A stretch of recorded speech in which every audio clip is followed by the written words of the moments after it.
Ela foi empurrada para os braços de um velho coronel, como quem quita uma conta de armazém. E o fazendeiro que passou pelo caminho e não conseguiu virar o rosto, mudou o destino de duas vidas que o mundo já havia decidido não importar. Você já imaginou ter 21 anos, estar de pé no terreiro de um rancho que não é seu, e entender que a mulher que deveria ser sua mãe acabou de te colocar numa balança e te vendeu por uma dívida de cachaça? É assim que começa a história de Amélia das Dores Souza e de Benedito Carvalhais Neto, o Bento da Pedreira, no interior do Piauí, no ano em que o Brasil ainda se chamava República Velha, mas tinha pouca coisa de república e nada de velha nas injustiças que cometia. A cena que Bento viu naquela tarde de sol a pino era de partir o coração de qualquer homem. Uma jovem de vestido de chita azul desbotado, cabelos presos numa trança que descia pelas costas como o único resquício de cuidado consigo mesma, tentando manter os pés fincados no chão de terra batida, enquanto uma mulher de olhos de cobra a empurrava para dentro dos braços de um coronel gordo e satisfeito. O vento quente arrastava poeira pela estrada vazia. O sol pesava como castigo sobre o telhado coberto de palha. E o choro abafado de Amélia, esse choro baixinho de quem perdeu a conta de quantas vezes se humilhou em silêncio para não dar alegria ao sofrimento, atravessou 5 anos de pedra que Bento havia empilhado no lugar onde costumava guardar o coração. E meu amigo, minha amiga, o que aconteceu naquela tarde e nos dias que se seguiram, e na manhã em que a verdade finalmente veio à tona dentro de uma igreja lotada de Vila São Roque do Carrasco, vai deixar muita gente de boca aberta. Porque essa história não é só sobre um homem que salvou uma mulher. É sobre um papel guardado no fundo de um paiol por anos, sobre uma escritura de terra que o coronel mais poderoso da região fingia que não existia, e sobre a justiça que chega tarde, mas chega, mesmo quando todo mundo já desacreditou dela. Prepare o coração. Romance, dor, superação e um desfecho cheio de emoção estão só começando. Já se inscreva no canal, porque histórias como essa você só encontra aqui. Agora me diga de que cidade você está assistindo essa história. Benedito Carvalhais Neto tinha 31 anos e mãos de quem trabalhou desde os 12. Não era homem alto, mas tinha nos ombros a solidez de quem carregou mais peso do que qualquer físico explica. E nos olhos escuros, uma expressão que a gente de Vila São Roque do Carrasco costumava descrever como noite sem lua. Não por maldade, mas pela ausência de luz que ele mesmo havia deixado se apagar. Chamavam-no de Bento da Pedreira desde criança, apelido que vinha do nome da fazenda herdada do pai, a Fazenda Pedra Brava, mas que com os anos passou a descrever também o homem, firme, fechado, duro de convencer.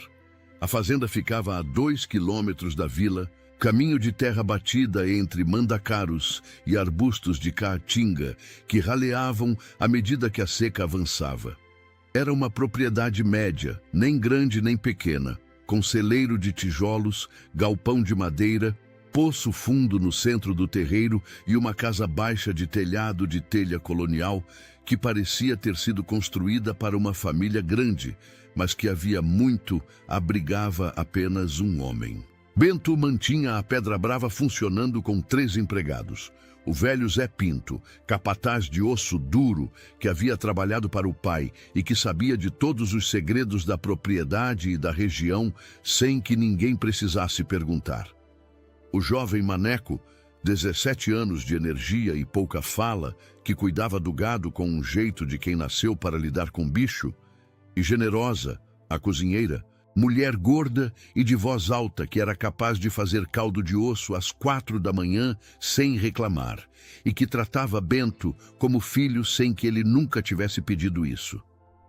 A vida de Bento tinha uma cadência que ele mesmo havia estabelecido como proteção.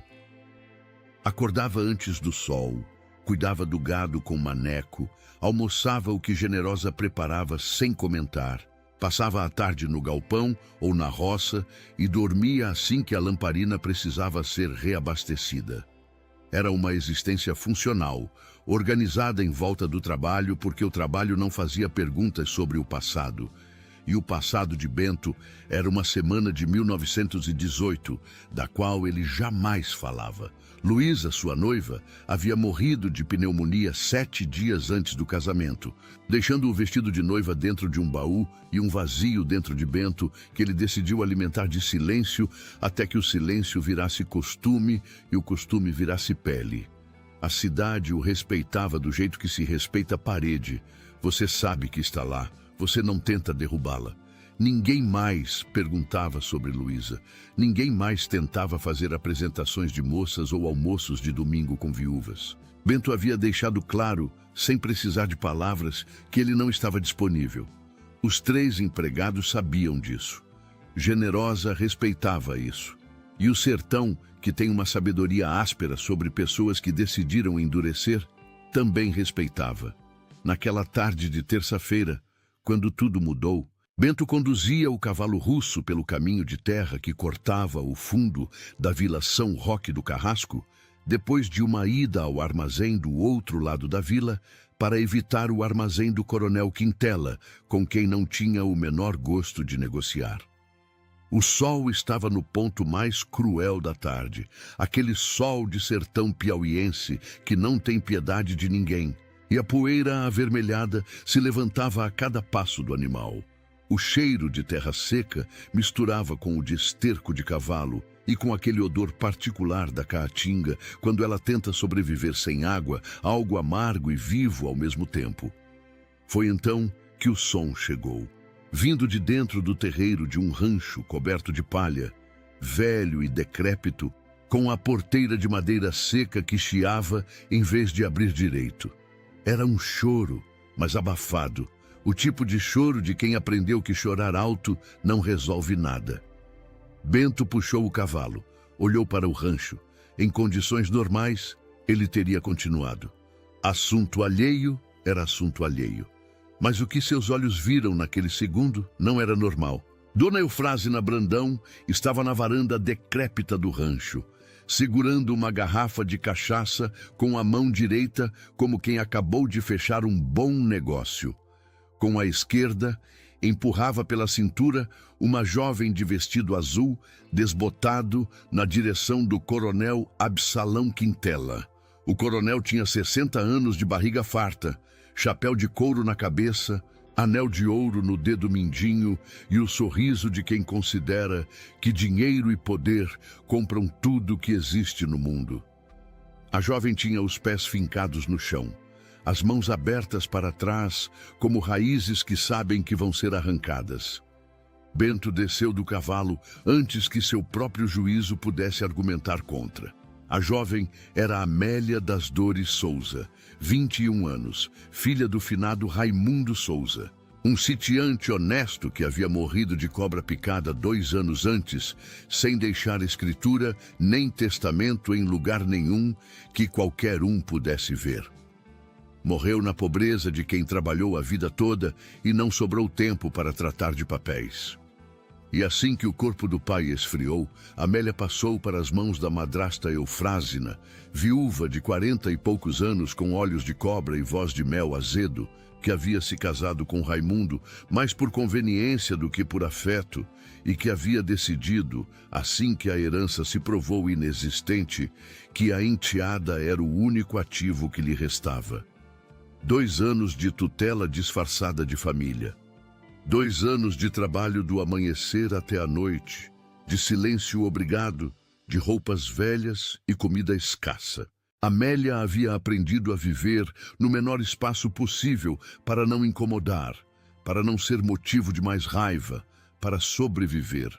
Seus olhos castanhos, que antes de tudo aquilo deviam ter carregado alegria, agora tinham a profundidade sombria de quem viu coisas que não se conta, e ainda assim precisou continuar de pé.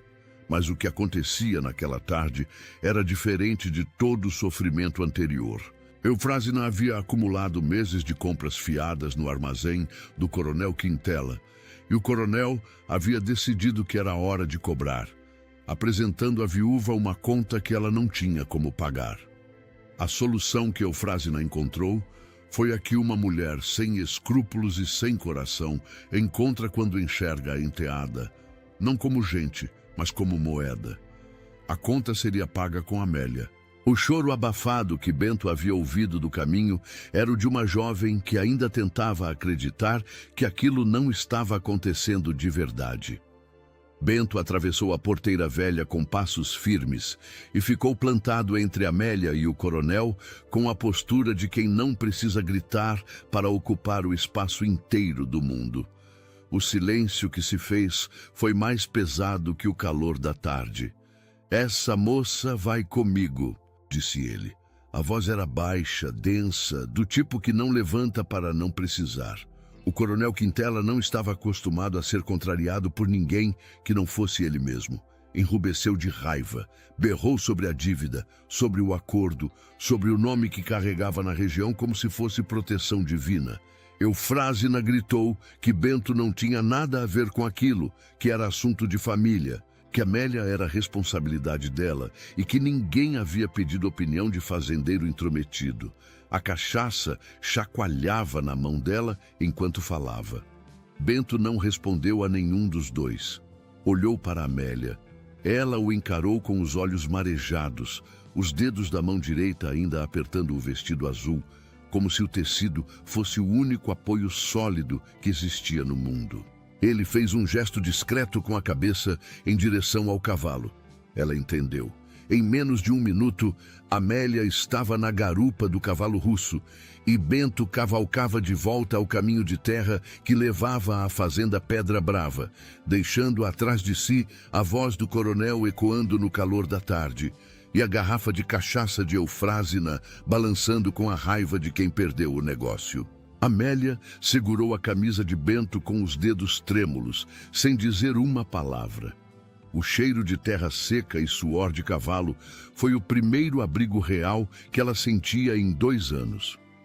A fazenda Pedra Brava recebeu Amélia com o cheiro de café forte que Generosa preparava toda a tarde, como se soubesse que alguém vinha vindo de longe e com fome de coisa boa. Quando Bento entrou no terreiro com a jovem na garupa, Generosa apareceu na porta da cozinha, enxugando as mãos no avental, e avaliou a situação em 2 segundos com aquela sabedoria de mulher que já viu muita coisa nesta vida.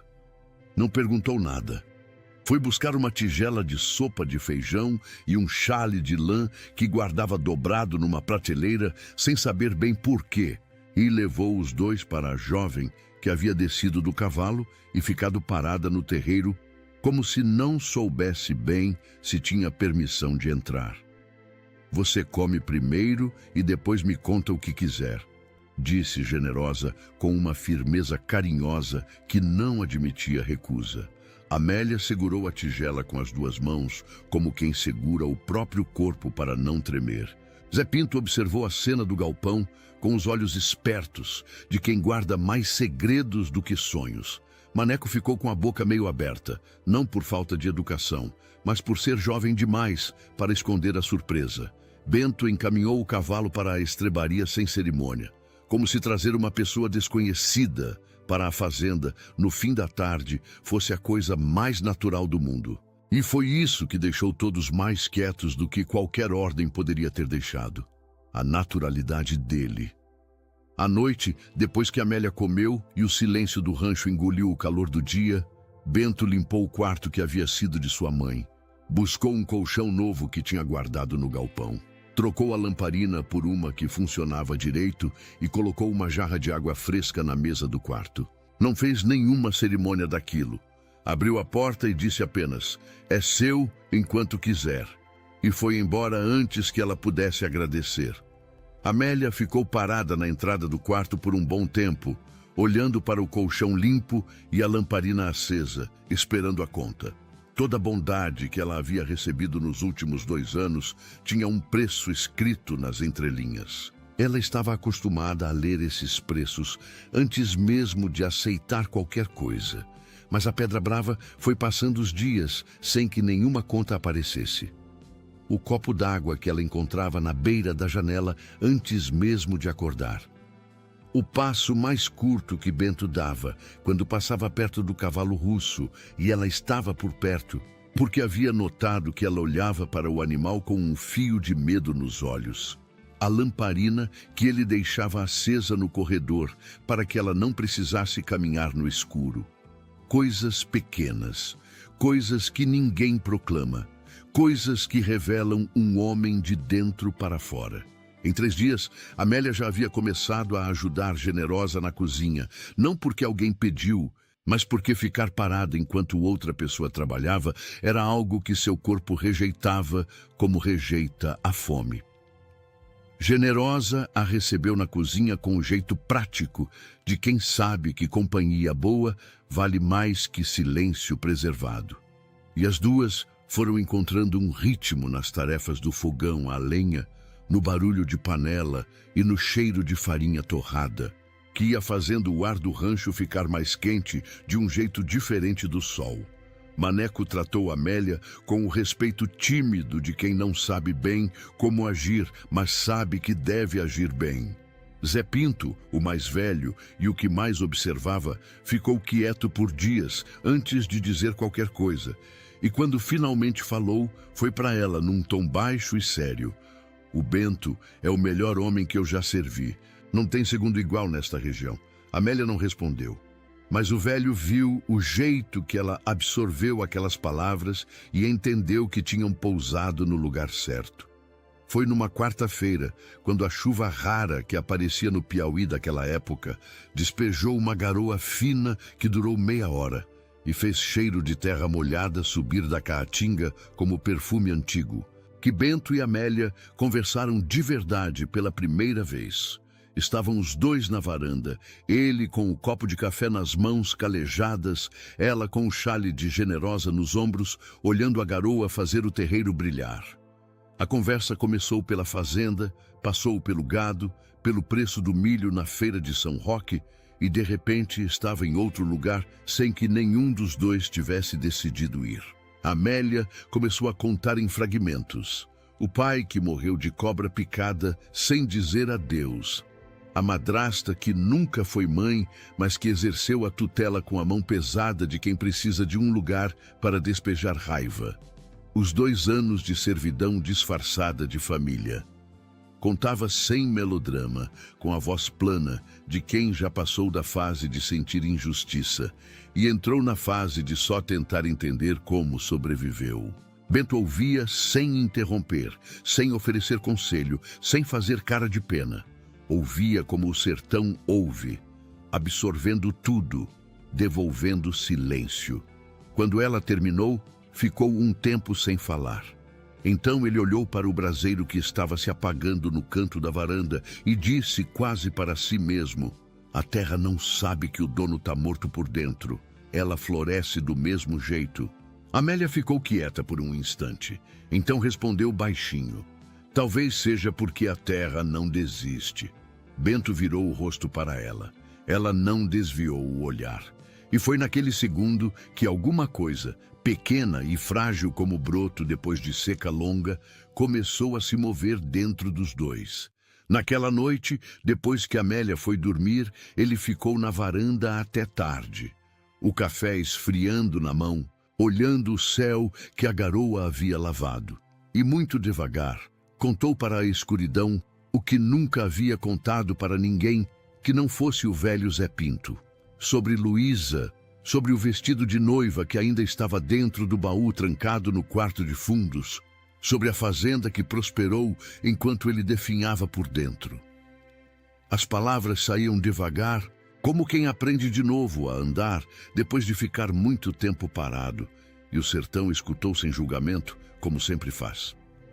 2 dias depois, quando Amélia machucou a mão numa porta do galpão e Bento foi quem primeiro viu o corte, houve algo entre os dois que nenhum dos dois nomeou, mas ambos sentiram. A proximidade dos dedos dele, segurando a mão dela para examinar o ferimento. A água morna que ele trouxe, o pano limpo que ele uniu à mão dela com mais delicadeza do que ninguém esperaria de mãos tão calejadas. Não é fundo, disse ele com a voz mais baixa do que a situação exigia. Mas precisa de cuidado. Eu sei cuidar de ferida, disse ela, tentando puxar a mão. Ele não a soltou imediatamente. Olhou para ela por um segundo, com aqueles olhos escuros que tinham lá dentro uma luz que a noite sem lua não explicava direito. Depois, abriu os dedos. Eu sei que você sabe, respondeu, mas não precisa fazer tudo sozinha. Ela não disse nada, mas não pegou mais o pano das mãos dele. A vila, no entanto, não estava disposta a deixar aquela história correr em paz. Vila São Roque do Carrasco era um lugar que respirava fofoca pelo mesmo poro que respirava ar. Era uma necessidade biológica. E Dona Perpétua, esposa do escrivão Leôncio e porta-voz de todo o veneno que fermentava entre as casas de adobe, já havia costurado a versão dela da história antes de Amélia passar a segunda noite na Pedra Brava. No armazém do seu Geraldo, onde as mulheres da vila iam comprar farinha e sair com novidade, a narrativa foi ganhando cores. Disseram que Bento da Pedreira comprou a enteada de Eufrásina como quem compra gado. Disse Dona Perpétua com a voz de quem está indignado, mas claramente adorando. Uma moça jovem assim naquele rancho de homem solteiro.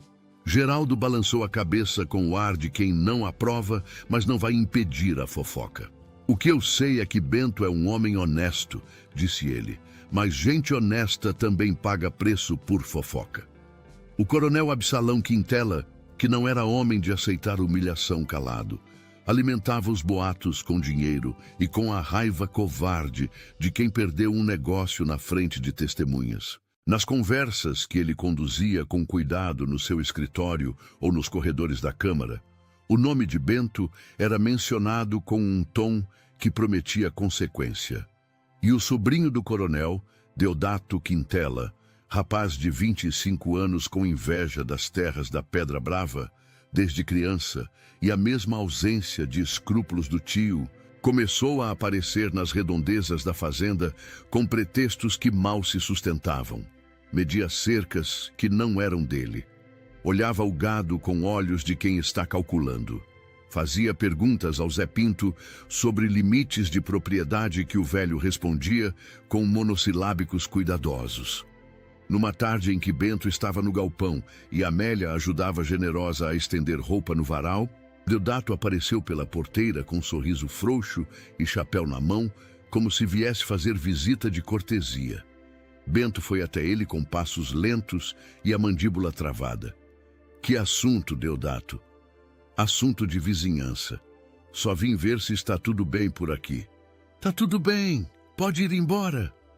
O sobrinho do coronel deu uma olhada longa e calculada para a direção onde Amélia estava, um olhar que tinha dentro dele algo que Bento não gostou de ver.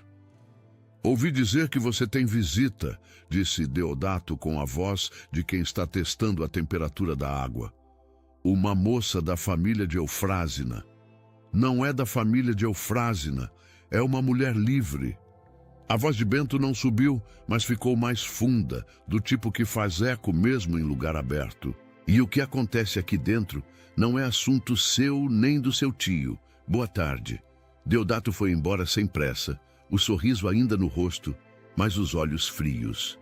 E Bento ficou olhando a poeira que o cavalo do rapaz levantou na saída, sentindo nos ombros o peso de uma trovoada que estava se formando lá no horizonte e que não tinha pressa nenhuma de chegar, mas também não ia embora. Os dias que se seguiram tiveram a qualidade estranha de coisa boa, que você sabe que é temporária, mas que tenta guardar nos dedos da memória da mesma forma.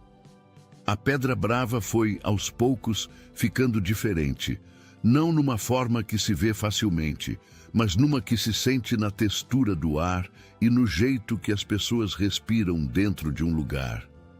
Generosa cantava enquanto cozinhava, coisa que havia parado de fazer há anos. Maneco chegou a dar risada em voz alta numa manhã em que Amélia tentou ordenhar uma cabra pela primeira vez e a cabra decidiu que não estava no humor. Até o velho Zé Pinto, que tinha a expressão natural de preocupação de quem carregou muita coisa por muito tempo, Apareceu numa tarde de sábado com o paletó de linho passado, sem ocasião nenhuma aparente. E Bento? Bento ainda não havia dito nada sobre o que sentia, mas a lamparina do corredor agora ficava acesa até mais tarde. E ele havia parado de jantar sozinho. Numa quinta-feira de manhã, Bento estava no galpão consertando o couro de uma cela, quando Amélia apareceu na porta com 2 copos de café. O cheiro do café forte chegou antes dela.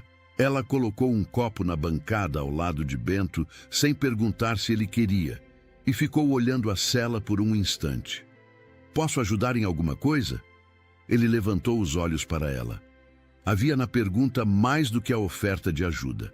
Havia algo de pessoa que quer ocupar um lugar e ainda não tem certeza se pode. "Sabe costurar couro?" "Não." "Então segura aqui." Ele apontou a parte da cela que precisava de tensão. Ela chegou perto, colocou as mãos no lugar que ele indicou, os braços dela quase tocando os braços dele. O cheiro de sabão no cabelo dela misturando com o cheiro de couro e de café. Trabalharam assim por meia hora, sem falar quase nada, e aquela meia hora teve dentro dela mais conversa do que muitos anos de palavras. Quando terminaram, ela olhou para as mãos dela com os dedos ligeiramente vermelhos da tensão do couro. Ele viu. Sem dizer nada, foi buscar um pano úmido e devolveu nas mãos dela. Ela aceitou sem puxar. Olharam um para o outro por um segundo, que foi mais longo do que devia. "Você não precisa me tratar assim", disse ela baixinho. "Com respeito, com tanto cuidado. Eu não estou acostumada." A voz não era de reclamação. Era de alguém que está com medo de se acostumar com coisa boa, porque sabe que coisa boa vai embora. Bento ficou em silêncio por um momento. Então falou com uma voz que ela ainda não havia ouvido nele, mais devagar, mais descoberta. "Eu sei o que é viver esperando a coisa boa ir embora. Não foi assim que me fez bem." Pausa. "Eu decidi que nessa fazenda as pessoas são tratadas como merecem ser tratadas. Não porque vou querer algo em troca, só porque é o jeito certo." Ela fechou os olhos por um segundo. Quando abriu, havia lágrimas que ela não deixou cair. "Obrigada", disse, e foi a palavra mais cheia que ela havia dito em anos. Mas a trovoada que estava no horizonte começou a chegar. O coronel Quintela, que havia ficado quieto por tempo suficiente para deixar o veneno envelhecer, tomou uma decisão. Parou de alimentar só fofoca e começou a agir. Primeiro foi um aviso indireto.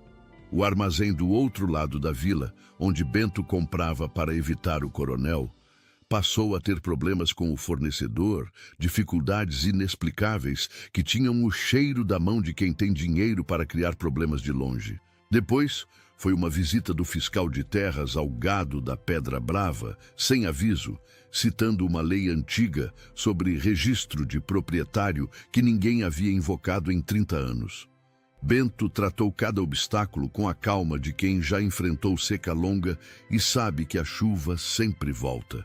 Mas havia cansaço acumulando nos cantos dos olhos e a consciência de que aquilo ia piorar antes de melhorar. Amélia percebeu.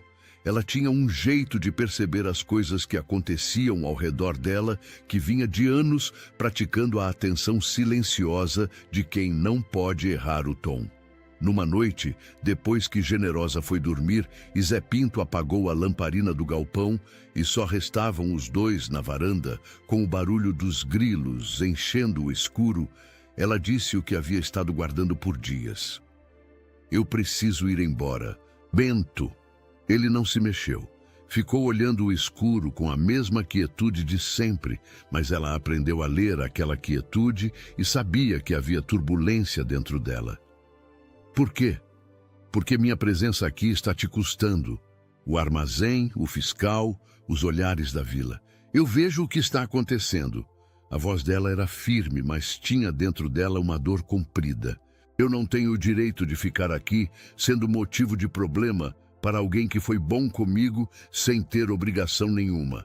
Eu passei a vida toda sendo o peso dos outros. Não quero ser o seu." Bento ficou em silêncio por um tempo que pareceu conter muitas respostas sendo testadas e descartadas. O vento balança o ipê no fundo do terreiro, soltando um cheiro leve e verde no ar da noite. Então ele falou, devagar e firme como terra que não cede. Você não está me fazendo favor nenhum ficando, mas eu te peço que fique. Pausa. E foi a primeira vez em 5 anos que Bento da Pedreira pediu alguma coisa a alguém. O silêncio entre eles ficou carregado de peso e de ar ao mesmo tempo.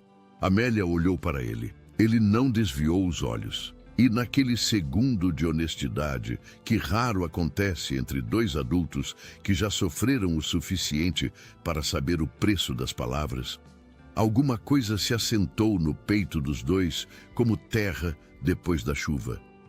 Ela não foi embora naquela noite, mas o destino não estava terminado de agir. E o que Bento e Amélia não sabiam era que Deodato Quintela, sobrinho do coronel, havia passado semanas preparando um golpe que ele considerava legal o suficiente para não poder ser contestado. Havia vasculhado cartórios, havia subornado tabeliões, havia consultado o primo que entendia de lei e havia encontrado uma brecha, uma procuração antiga que dizia ter sido assinada pelo finado Raimundo Souza antes de morrer, cedendo a tutela de Amélia ao coronel Quintela em caso de sua morte. O documento tinha tinta velha e assinatura torta, mas tinta velha e assinatura torta, acompanhadas de 2 homens armados e de um nome de coronel, eram argumento suficiente para muita coisa no Piauí de 1923.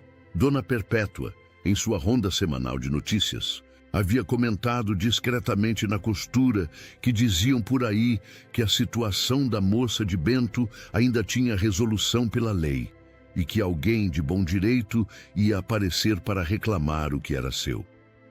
Ela não sabia muito bem o que isso queria dizer, mas gostava do tom de mistério que dava à frase.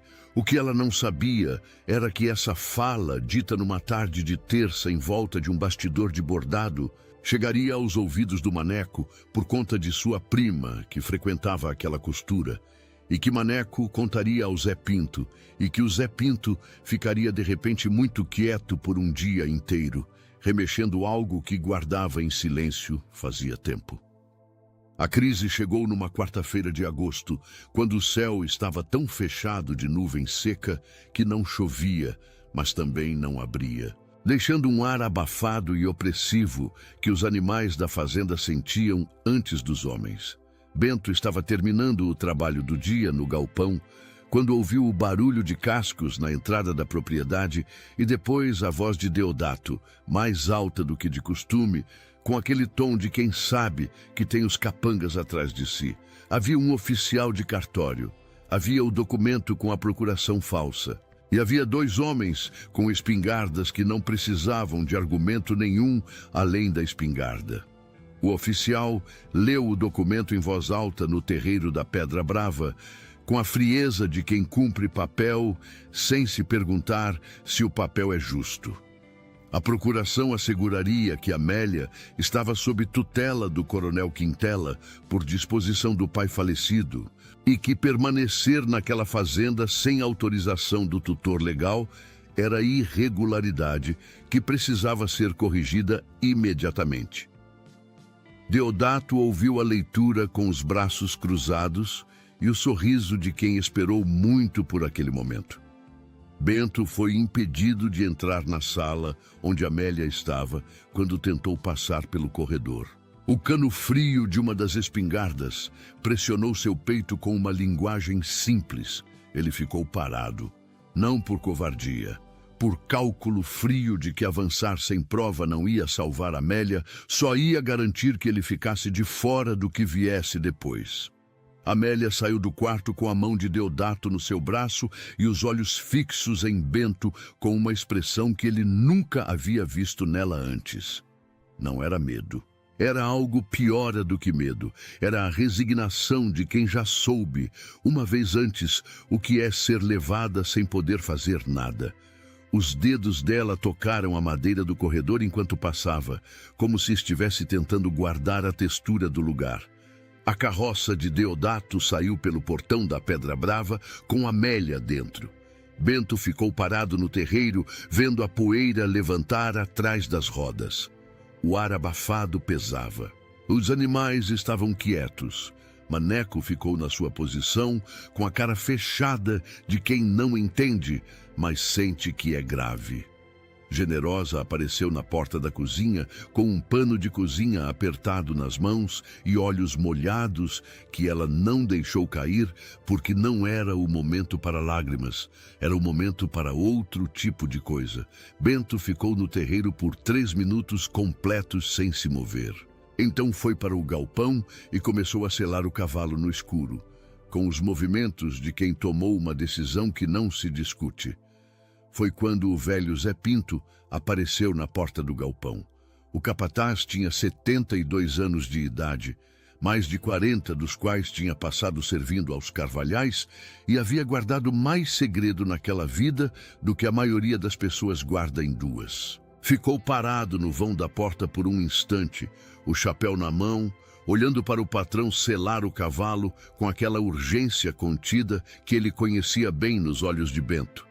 E depois falou devagar, com a voz de quem está prestes a colocar para fora algo que guardou tempo demais.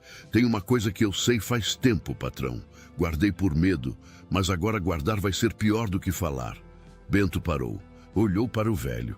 Zé Pinto foi então para o fundo do paiol, acendeu a lamparina, afastou os sacos de milho empilhados no canto que havia ficado quieto por anos e enfiou o braço na terra até puxar uma caixa de lata enferrujada.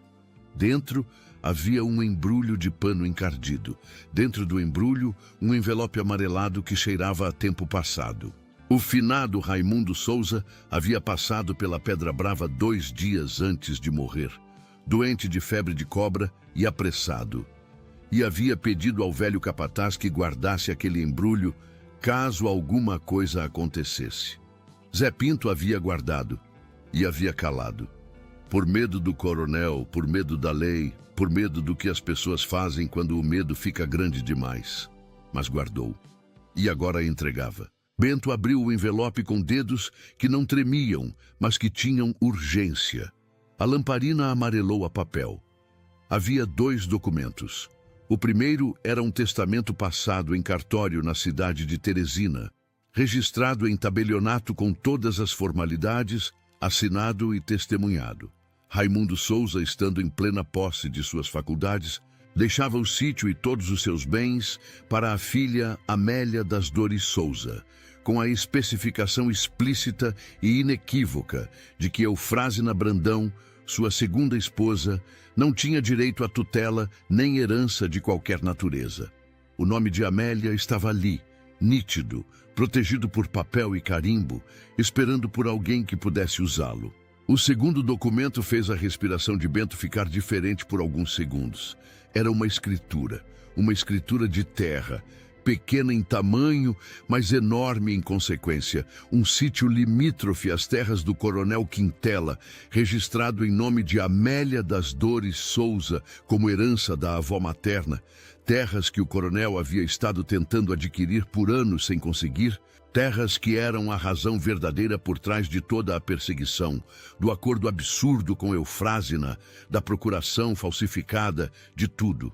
Bento ficou olhando os documentos por um tempo. Então, levantou os olhos para o velho Zé Pinto, que ficou parado segurando o chapéu com as 2 mãos, esperando o julgamento que merecia.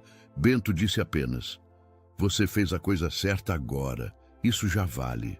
O velho fechou os olhos por um segundo. Quando abriu, havia neles o alívio pesado de quem finalmente colocou no chão uma carga que carregou longe demais. Bento passou a noite fazendo o que precisava ser feito.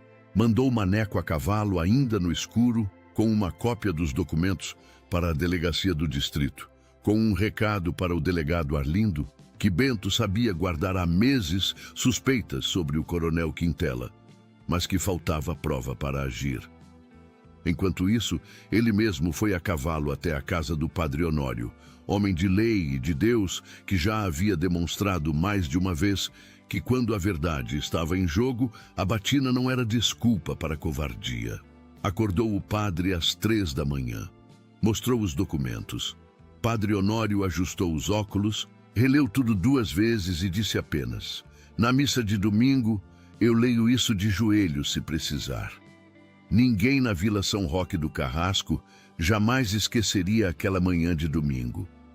A missa das 8 começou com a normalidade de sempre. O sino da igreja marcando a hora, as famílias entrando pela nave com os domingos de linho e algodão, o cheiro de incenso e madeira antiga. O coronel Quintela, como era seu costume de décadas, ocupou o banco da frente, com a postura de quem considera que a proximidade física do altar é um direito que o dinheiro compra. Eufrásina Brandão havia chegado alguns bancos atrás com o vestido de domingo e o ar de quem não tem nada a temer. Bento entrou na igreja depois do evangelho, entrou com Zé Pinto ao lado, segurando o envelope com as mãos firmes como segura ferramenta de trabalho. Caminhou pela nave com passos lentos e deliberados que fizeram a atenção de todos se voltarem para ele antes que ele dissesse uma palavra. O silêncio que se fez foi daqueles que a gente só encontra em lugar sagrado ou em momento de julgamento, e naquele domingo eram as 2 coisas. "Padre Honório", disse Bento, parando no meio da nave, "peço licença ao senhor e a todos os presentes. Vim aqui para que a verdade seja conhecida." O padre, de pé no altar, fez um gesto de consentimento que não parecia improviso. O coronel Quintela se levantou do banco com a voz alta e o rosto vermelho. "Que absurdo é esse? Este homem não tem autoridade nenhuma para interromper a missa." "Tem um documento, coronel." Bento abriu o envelope. "E quem dá autoridade à verdade não é homem nenhum." O padre leu o testamento em voz alta. Cada palavra do texto caiu no silêncio da nave como pedra caindo em água parada, abrindo círculos que chegavam às paredes. A herança, o nome de Amélia, a exclusão explícita de Eufrásina, a escritura da terra limítrofe ao coronel. O burburinho começou pequeno, depois virou indignação, depois virou vergonha coletiva de uma comunidade que havia deixado uma jovem ser entregue como moeda de troca, sem levantar uma voz. O coronel Quintela ficou branco como cal calcada. Em 30 anos de coronelato, nunca havia ficado exposto daquela forma, com provas registradas em cartório, sendo lidas por um padre em voz alta para a comunidade inteira. Tentou argumentar. A voz saiu tensa e pouco convincente, e a plateia da vila, que durante anos havia respeitado seu poder por costume, de repente olhava para ele de um jeito diferente. Eufrásina tentou sair antes que a leitura terminasse. O povo da vila fechou a passagem sem que ninguém desse ordem. Simplesmente se fechou, como corpo que rejeita o que faz mal. Do lado de fora da igreja, Maneco havia voltado a galope com a confirmação do delegado Arlindo. Os documentos eram suficientes. Os mandados estavam assinados. Bento saiu da igreja antes que o tumulto esfriasse. Tinha uma pessoa para buscar.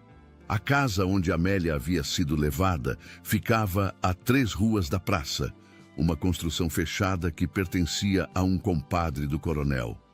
Bento abriu o portão sem pedir licença a ninguém, porque não havia mais ninguém com autoridade para negá-la. Encontrou Amélia no quarto de despejo, sentada no chão com os joelhos no peito e os olhos secos de tanto chorar, que já não havia mais líquido, só o peso seco da exaustão de quem foi arrancado de onde estava, apenas começando a entender que podia ficar. Ele ajoelhou na frente dela no chão de terra batida do quarto. Tomou as mãos dela nas mãos calejadas, com o cuidado lento de quem segura coisa frágil sem apertar. Ela olhou para ele.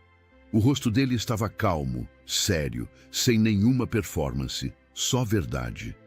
Eu não te quero por pena, Amélia. Te quero por escolha. A voz saiu devagar, cada palavra colocada no lugar com intenção. E se você quiser, A Pedra Brava é sua casa pelo tempo que você quiser ficar, que seja um dia ou que seja a vida toda.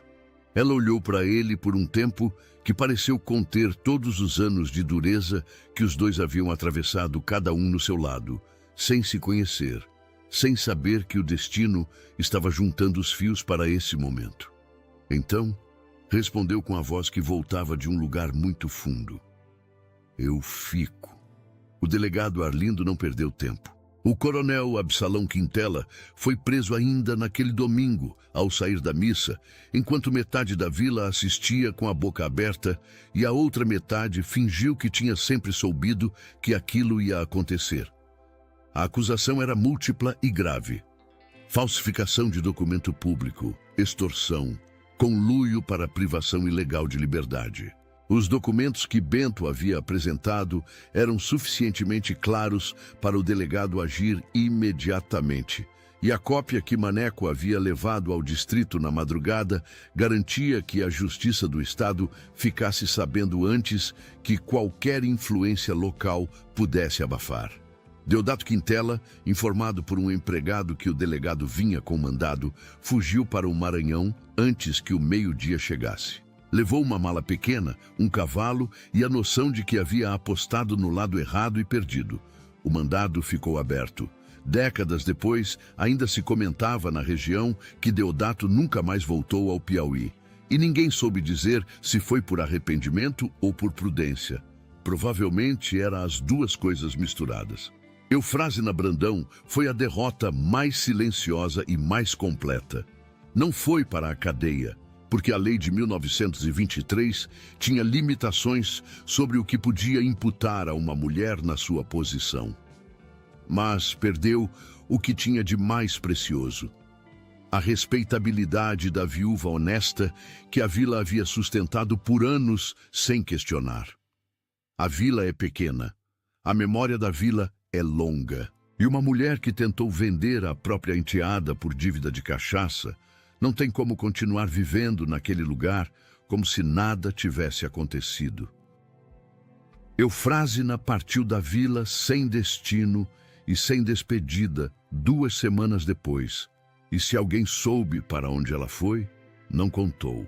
O tabelião da cidade grande foi convocado para fazer o que devia ter sido feito anos antes: registrar corretamente a escritura das terras de Amélia, com todas as formalidades que a lei exigia, com o nome dela completo e sem rasura: Amélia das Dores Souza, proprietária legítima.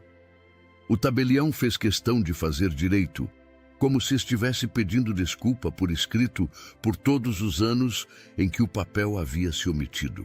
As terras foram incorporadas à fazenda Pedra Brava por um acordo que o próprio Bento propôs, e Amélia aceitou. Não de cessão nem de doação, mas de parceria registrada em cartório. As terras de Amélia e as terras da Pedra Brava, unidas pelo mesmo trabalho e pela mesma vontade. O tabelião registrou, as testemunhas assinaram, e quando saíram do cartório, Bento olhou para ela e disse: agora é das 2 fazendas. E ela corrigiu: agora é de uma só.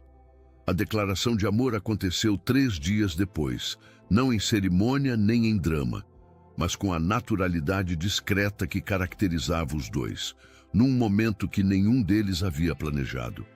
Era tarde da tarde, o sol descendo devagar atrás das colinas, como faz no sertão quando resolve ser gentil, espalhando luz dourada pelo terreiro da Pedra Brava. Bento estava consertando a cerca do curral. Amélia havia trazido água fresca. Ficaram um instante parados no mesmo lugar, olhando o horizonte que a luz tingiu de laranja e rosa, ouvindo o mugido distante do gado e o canto dos grilos que começavam antes da hora. Bento pousou as ferramentas, virou o corpo para ela. Ela virou para ele.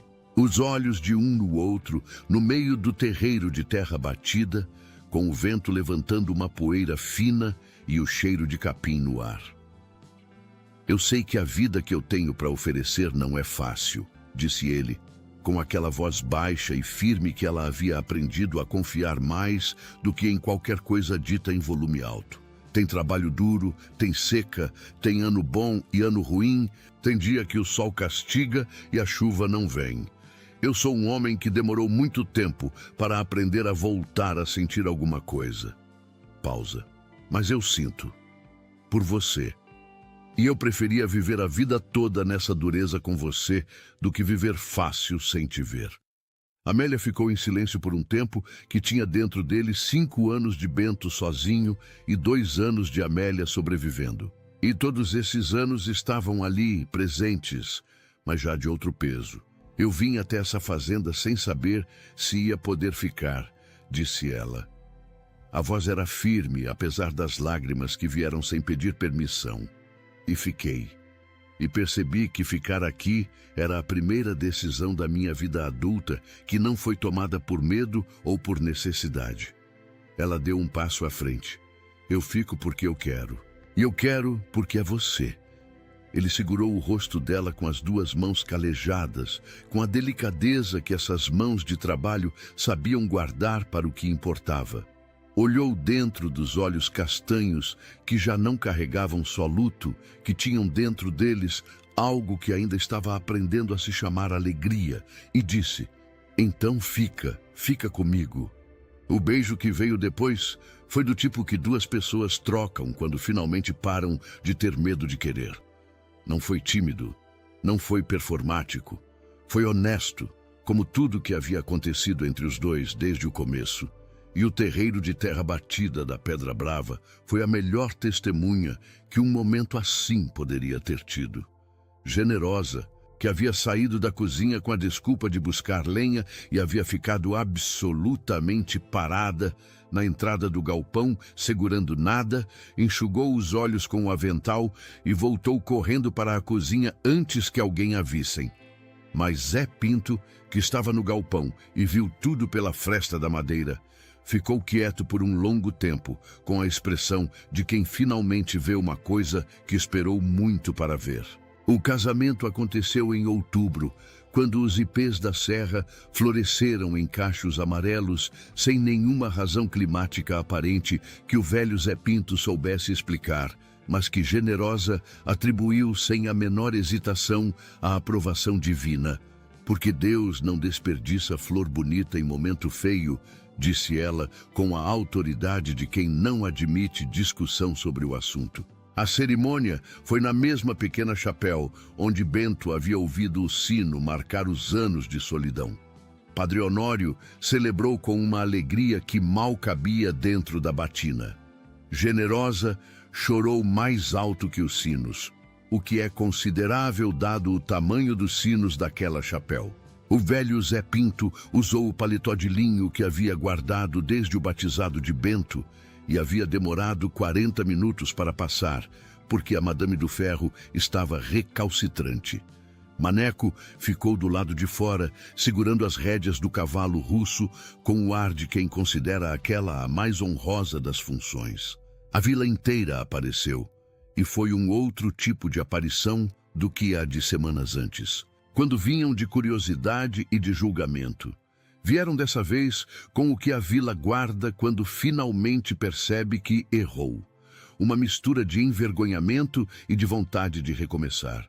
Famílias que haviam fofocado, comerciantes que haviam repetido o que ouviam, mulheres que haviam bordado comentários em volta do bastidor. Todos apareceram com o domingo mais bonito que tinham e com o olhar de quem está pedindo desculpa sem saber exatamente como formular.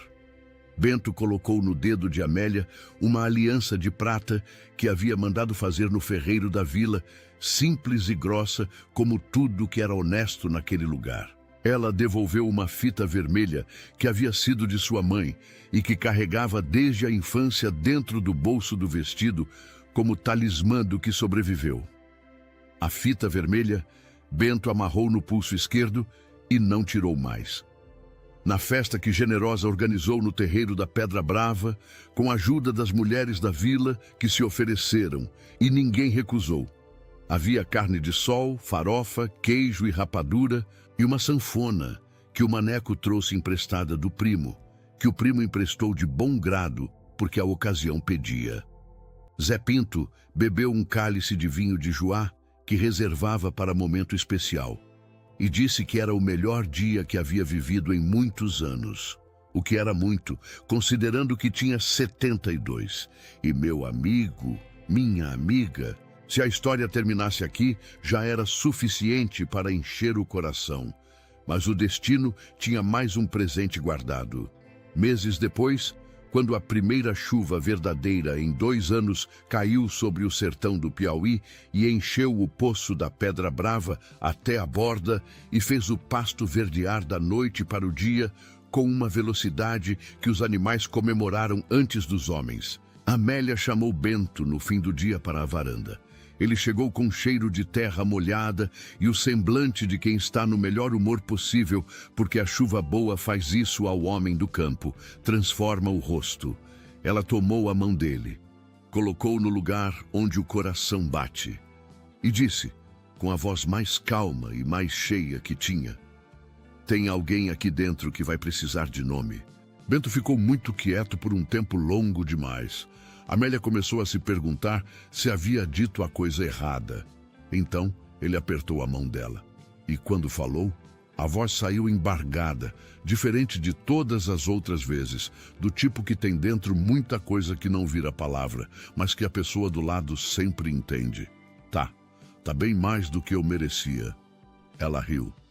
Ele também riu. E a chuva continuou caindo lá fora, enchendo o poço, verdejando o pasto, lavando o terreiro de terra batida onde tudo havia começado e onde agora havia vida de verdade, do tipo que começa no amor e cresce para todos os lados que a vontade de 2 alcança.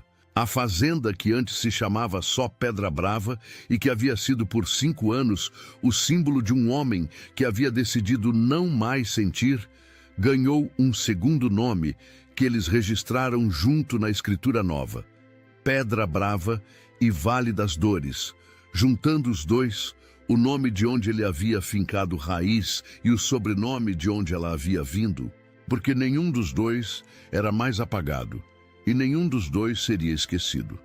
O pasto floresceu. A chuva voltou com regularidade que o sertão não via há anos. As terras herdadas por Amélia, antes esquecidas e mal cuidadas, foram recuperadas com o trabalho conjunto do casal e dos empregados que a Pedra Brava foi contratando à medida que a propriedade crescia. Zé Pinto ficou até não poder mais, e quando finalmente parou pelo peso da idade, foi dentro da fazenda que havia servido por toda a vida, cuidado pelos dois como gente de família, que é o que era. Maneco cresceu e virou capataz. Generosa continuou cozinhando até decidir que já tinha ensinado tudo que sabia e que era hora de descansar.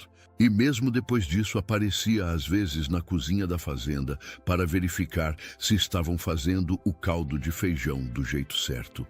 E na região do Piauí, ao longo dos anos, a história de Bento da Pedreira e Amélia das Dores Souza foi contada de mãe para filho e de avó para neto, como prova de que a lei não é sempre justa, mas que existe quem a force a ser, de que o silêncio de um velho capataz faz a diferença quando chega a hora, e de que há momentos em que o destino coloca na porta de alguém exatamente o que aquela pessoa mais precisava receber, mesmo sem pedir, mesmo sem merecer mais do que qualquer outro ser humano, só porque às vezes a vida decide ser generosa com quem sobreviveu à dureza sem perder o que tem de essencial. Assim se encerra a história de Bento da Pedreira e Amélia das Dores Souza. Uma história de dor que abriu o caminho para o amor, e de amor que teve coragem de se declarar num terreiro de terra batida sem plateia nem ornamento. Onde antes havia apenas transação e abandono, floresceu não só uma família, mas a compreensão de que nenhum ser humano pode ser passado de mão em mão como mercadoria, sem que o mundo perca um pouco de sua alma, e que basta um que se recuse a aceitar aquilo como normal para que o curso inteiro de uma vida e de uma comunidade mude de direção. A fazenda Pedra Brava e Vale das Dores ficou sendo, naquele sertão piauiense, o lugar onde a terra e as pessoas floresceram juntas. Do mesmo jeito que florescem quando são tratadas como merecem, com cuidado, com respeito e com a convicção de que coisa boa não vai embora quando foi plantada com honestidade. Agora me diz, o que você achou desse final emocionante? Deixe nos comentários a sua opinião. Ela é muito importante para nós. E se essa história tocou seu coração, deixe o like. Se inscreva no canal e ajude a gente a chegar aos 100. 000 inscritos. Compartilhe o vídeo para que outras pessoas também sintam essa lição de vida tão bonita. E não vá embora agora. Clique na próxima história porque tem muita narrativa emocionante da época esperando por você. Nos vemos lá.